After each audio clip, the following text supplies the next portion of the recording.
платформамен жұмыс істеудеміз.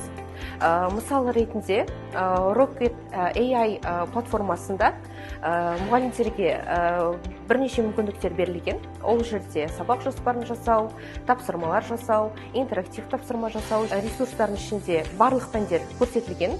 Ол пәндер бойынша мұғалімдер жәнегі тақырыпқа байланысты модельдерді көре алады.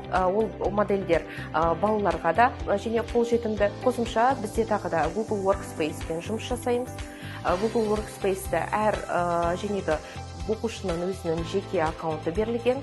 Ол аккаунтта кез келген жәнегі қосымшаға қол жеткізе алады, Google Workspace ұсынатын. Ол жерде бала тек қана мысалы Google Class немесе Google Meet-пен жұмыс істеп қана қоймай, кіріктірілген жасанды интеллект мүмкіндіктерін де қолданылады.